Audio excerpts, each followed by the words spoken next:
space a hian harsat na lian tak soitam vaksi lo hi awma space nom nok te hian kan khovel atmosphere hi lua khat mekin kan film khur lo ani chuan khovel chua san thei lo hian kan la tan mai a hlo om hle hei hi tun tin muna khovel om dan ania satellite nung lai sang sari zanga somrukin a hual mek khovel orbita hian space bawlhhlawh hi atam sa to hle a heti lai hian zual lam alapan zel don hei hi kumsom ni paruk aliam le huna khovel om dan tur ania chu dan chuan kumsang ni somnga a hi chuan khovel orbita hian satellite nung hi noinga chuang om man to tura pe sei ni in space junk hi makta doi za tam tak om man to tura pe sei ani bok kan film khur lo ani chuan he space nom nok hian khovel chua san thei lovin min la tan tir thei dona space debris kara rocket thlo chho thir tum hi chu a hlo om la tuk don kumsang khan chakua somnga pasari khan avoi khana tan space a khian artificial satellite an lo kap chuak to a hemini atanga voini thleng hian satellite singkhat sangli chuang zet chu khovel orbita khian da chho ani to a hetiang ti tur hian voi sang ruk za thum zet rocket thi ka chho alo ni to ro pui fiang ma se hei hian mana nei thunga khol thil puak le thil dang ne na insut ang chi te hi voi zaruk som thum aya tam ma thleng to in spacecraft te chu khovel orbita khian han cheta a chu chuan bawlhhlawh space junk ron siam chuak le in object them noi te tak te te makta duai chuang zet chuan darkar khata kilometer singhi sang riat zet ta chakin khovel hi an hel tuna hian centimeter som aya lian object hi singthum sang ruk zanga vel awma centimeter khata tanga centimeter som in kara lian makta duai khat chuang omin ate zual tak tak millimeter khata tanga centimeter khat in kara lian hi makta duai za som thum chuang zet ombok heng thil te hi satellite le rocket chi sang sang atang lo chuak ania ate zual te hi hlo om lo angin an langma se second khata kilometer riat zeta chaka an thlo awangin chiat na lian tham tak an thlen thei tho low earth orbita satellite te hian tv le internet service baka gps le khochin thlir lokna weather monitoring zong te hi an thunun veka kan ni tin man atel lo kan om theilo te hi din mun der thonga anom mek tin khovel orbita hian chiat na lian tham tak thlen thei thil om sa boka tuna hian rocket ame upper stage sangkhat chuang zet chuan khovel hi an hel mek heng te hi school bus ai hian an lian zoka darkar khata kilometer sang chuang zet ta chakin an thlok kumsang khan zakua somriat pathum khan challenger space shuttle chu windshield khivek chungin leya aron le thla engineer te chuan micrometeorite nena an sutna nga an ngai micrometeorite hanti chuan cosmic dust lungthem noi ti na ang ania heti lai hian anan en fian hu chuan challenger hi mihring siam thil nen zok hian anin tongfu ti fin fia ani object them noi te takte alen zong po millimeter bial point pathum chawalianin second khata kilometer li zeta chakin challenger windshield hi aron deng khi zok aloni tuna chuan hetiang ang hi athleng zau to hei hi ISS dar thlalang khi mihring thil siam object them noina aron sutna ania object lian tham deuh chu ni se chiat na lian tham tak athlengang kumsang ni pakwa khan sumdon ata na mantur iridium satellite chu Russian communication satellite thi to nen anlong su to hei hi spacecraft pani orbita anin sut voi khatna ani nge soita kang khan Russian satellite te hi chu man to lo thi fel to ania satellite thi to te hi vansang boru ka khian ron kan thlak tir zel thei se chuan he chiat na hi athleng lawang heng zong hi tuna khovel orbita satellite man mek te ania sang sari zanga somruk zet atling to tin henga asena ron lang te hi satellite thi to zong ani le boka man tlak to lo lang kwal vel mai ni in akha tokin vansang boru ka khian an ron kang ral vele thin khovel orbita satellite om zong za somnga se thi chu an thi to nom nok han tam dan tur hi kan hre thiamin arin om dan thar an siama chuan satellite thi to reng reng te hi an thi atanga kumsom ni panga chungin an di orbit nge nge angai to hemi zia chu company emo ramte hian an satellite thi to te hi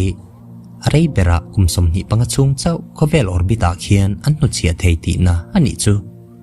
heng space nom nok te hi satellite le rocket te tan chau hian hlau an nilova ate noi tam jok te hi chu khovel atmosphere an ron lu thak na lama hian an kanral vek thin lain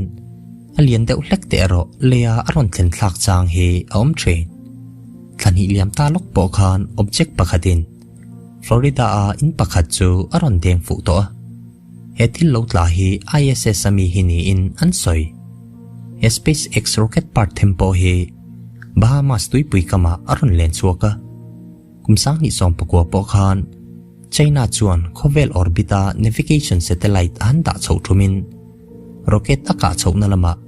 stage ma saber chu tum angin in threntir ma se leya aron tlak le na lama chen na in alo deng fu to bok kan hriat angin company lian Starlink le OneWeb te chuan satellite hi an kha chua chun zom zel don awangin khovel orbita satellite omza thi apung chho vak dona hetiang ni chuan nakin loka space junk hi makta duai tam tak don baka satellite ti chethei object te naw hi trau don ti chu thil chiang sa ani tuna satellite omsa tele space junk omsa te hian low earth orbit hi atilun sa to lea nom nok hi apun chho zel chuan malam hun hi ahupur omsa le malak na omlova hetianga kan kalsel ani chuan khoya ma chuak theilovin kan na tang thei dona low earth orbita object te hian punlam an panzel ani chuan Kessler syndrome an ti hi ala thlen thei don hei hi Donald J Kesslaran kumsang ka zakwa somsari pariat dai to alo chop chua to ania object in nai te in su te hian cascade effect thlen donin space junk tamzok ain siam bel zel don ti na ang ania khovel chua san thei lo tan ina tang ang hian kan la thei don space nom nok ton tlang tura rocket ka chua te chu a hlo thling don lo shrim shrima nima sela he malam hun du lo tak lo thleng thei tur kan soi te hi a thleng nge don ti na ani chuang lo engma tilova satellite kan kha chua chun zom zel chuan thil thleng thei chu nima se kan thiam na en hi chuan thleng lo tura ngai ani heng space nom nok te hian buaina lian tham tak min thlen ma hian malak na hun hi alatama heti lai hian kumsang ni som thuma hi chuan low earth orbita satellite omza te hi tun ai hian electric fel setin atam to turangai ani thunga har sanna lian tham lo ate naw deuh hi chu kan tok ngei to in arin space nom nok buaina hi lo ching fel vek thei don ta po ni la heng satellite kan ka chua bel zel te hian leilama astronomy hi engtiang chi in nge angong le leilama kan observatory te hian an en fia thei to don em ni satellite role te hian van theng ring en thei na tur hi an dal vek mai lo mo entirnan Hubble telescope hian universe lai ril thla te hi min lo lak sak to heng telescope te po hian khovel hi an hel ve tho wangin thil dang su thei din huna an ding ve thei tho chutiang bokin leya telescope te po hi ahong tel dona satellite kan ka chua bel zel chuan van theng ring en thei na tur te khi ala dal thei don satellite te hian ni eng an ron en khal zel awangin light pollution hi an siam na sadon lutuka chu wangin leilama tanga van theng ring en hi a boi thlak na chin aom nge don chile rama khuan telescope thar Vera Rubin Observatory chu siam mek ania kumin kum top lama man thei tran tura be sei ni in he telescope hian astronomy lama bung thar min kai pui don a camera megapixel sang thum zani mang hian kumsom chung zet chu khothlang lam van boruak hi en fia dona van song song thla hi la chuak vek donin zan thumemo zanli dana piangin ala thinang hei hi Vera Rubin telescope ina amu dan turang chu ania vana satellite rule ron thlok te hian engin rin hi an ron siam don awangin aron lang te lang ni ma sela hetiang ang tlem tham thei chu ala noi bo thei do na nakina ero satellite noi khat chuang ka chua ani huna chuan ti fai sen lo khopatam he eng in rin hi ala om do na universe mun la zual than khat lai thei chu mu thei lo turin he eng hian min la hlia don ani chu wangin zona om ta chu he har satna oma hi engtin nge kan chin fel theiang te hi ania tuna hian space debris ti tlem dan tur ngai to na hi chu om mek an tumper chu nom nok te zual deuh te hi chu van sang boru ka kan ral tir hi ania part lian tham zual en tirnan rocket le satellite thang chi te chu leila ma tang po hian ti dan om thei do na space company te chuan spacecraft duang mekin heng spacecraft te hian heng object te hi manin van boruak sanga khian aron potla hetiang ti tur hian net lian tak han manemo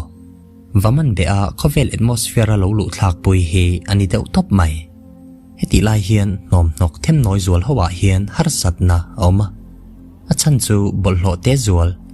makta doi za som thum zet mai han man fai vector hi chuan ti ngai na om lo kong pui ti fai na khol street cleaning machine te ang dewa ti fai na tur spacecraft hi ngai to na a chuan oma maro chu nasa chuan sum sen aturu lu tuk don an ti awangin object te zual ho then fai dan tur tak hi chu an la ngai to chau ro man na pakhat oma chu tuna hian company te chuan laser manga space debris te zual centimeter khata tanga centimeter som in kara lian te hi ka son ani theyang em ti hi an zir chiang mek an tum dan chuan laser mang hian object te hi van sang boruak ka kangral tura run ka thla ke mo satellite asut lo nan mun sang zo ka chua te hi an ril ruk tuna hian khovel mun sang sanga company enga ma sa tin he technology hi an boi pui meka nakin loka an ron en chin thei a be sei om